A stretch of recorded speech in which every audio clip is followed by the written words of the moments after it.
Li Bai, farewell to a friend at Jingmen Ferry.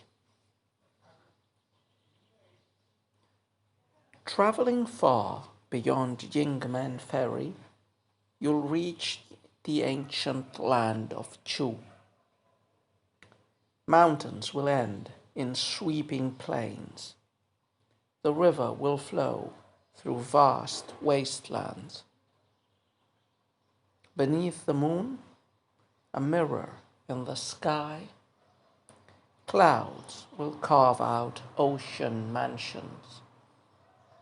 Sadly, the rivers of our homeland must bear your boat 10,000 li.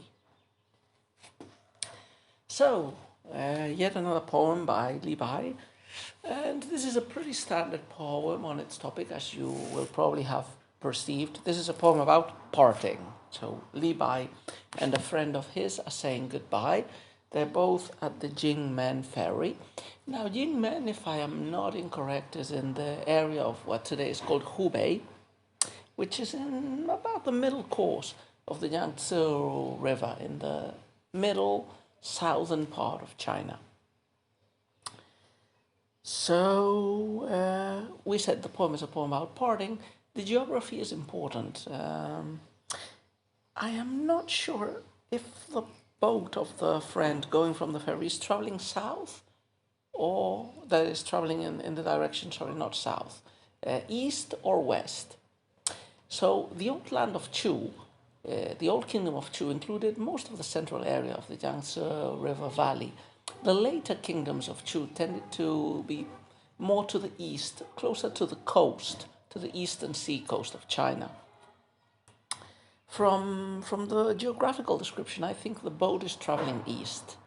So the middle course of the Yangtze is quite a mountainous area in which you have very high cliffs and mountains bordering the river. But later on, when you reach the region of the lakes and finally the sea, those mountains disappear. So I believe the trip that is taking place is going east. Not much to say about the general topic of the poem besides that. As we've said, poems of parting are the staple fare of Chinese poetry, and they always reflect the sadness of poets at parting and traveling. This is traveling down the river. So let's go, as usual, couplet by couplet, and let's see what we find. Traveling far beyond Jingmen Ferry, you'll reach the ancient land of Chu. So I started already talking a little bit about this. So the poem starts with moving.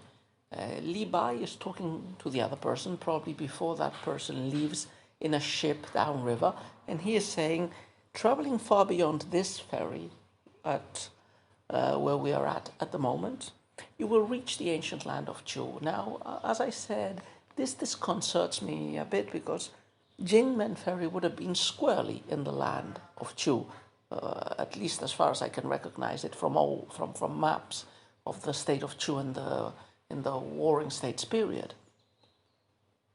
So perhaps the idea is that the state of Chu, as it evolved later, as I said, later recreations of the kingdom of Chu were generally more posted towards the east, almost touching the coast of the China Sea.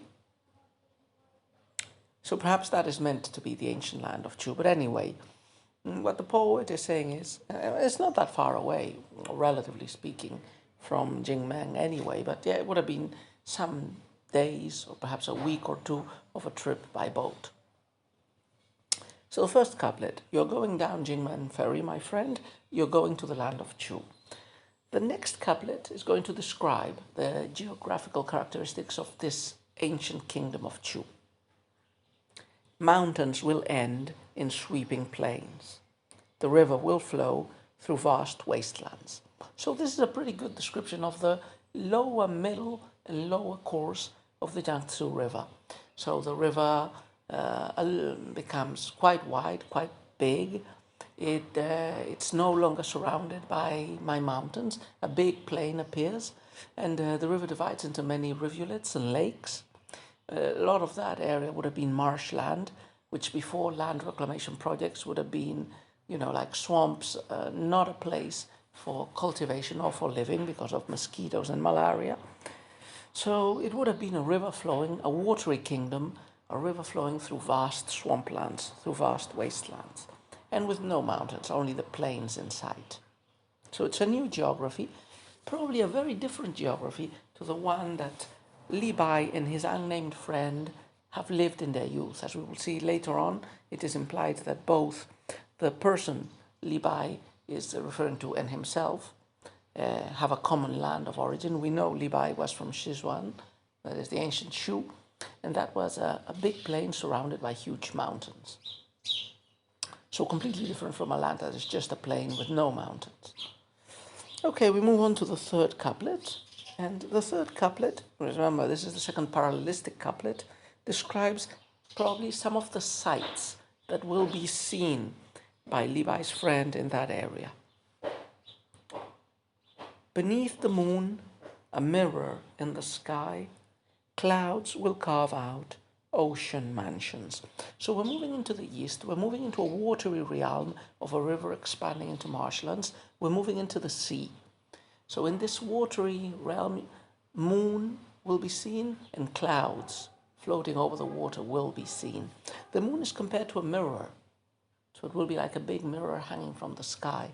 And the clouds will take the shape of ocean mansions, as if the mansions had risen from the sea or the bottom of the river. And, this aquatic mansion imagery, is probably meant to evocate, as I say, the east, the sea, and the water imagery that is ubiquitous in this poem and in surrounding the Yangtze River. And again, here you can probably see the parallelism. Moon, clouds, mirror, mansions, sky, ocean. Just as in the previous poem, you had mountains, river, ending, flowing, sweeping, vast, plain, wasteland. So this is very typical of the two central couplets of a regulated poem. The conclusion takes us back to the affective, to the relation of Levi and his friend, and not just a description of the lands he will travel through. Sadly, the rivers of our homeland must bear your boat 10,000 li. So it's quite a nice image.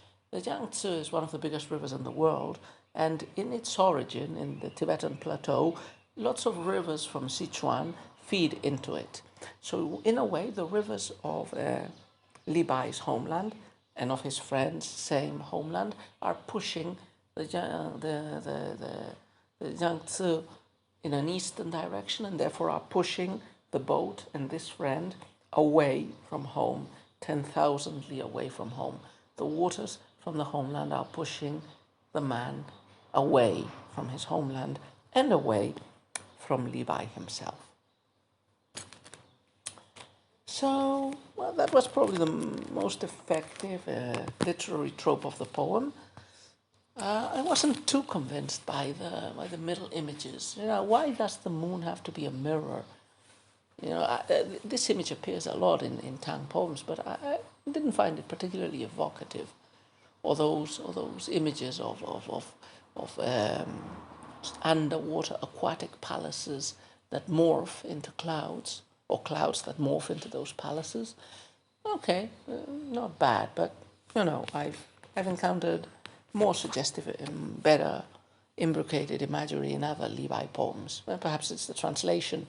I've taken a look at other translations of this poem, and because of the ambiguity that usually accompanies Chinese poetry, and of which we've talked about before, they don't really clarify what is going on here. So for some of them, the poet who is traveling is, the person who is traveling is Levi. It's not a friend of his. In some of the other translations, the travel is away from Chu instead of into the area of Chu. And, it's probably quite an ambiguous poem in its origin, and it makes for difficult, clear translations. But okay, it's not bad. Probably not Levi's best poem, but it's okay.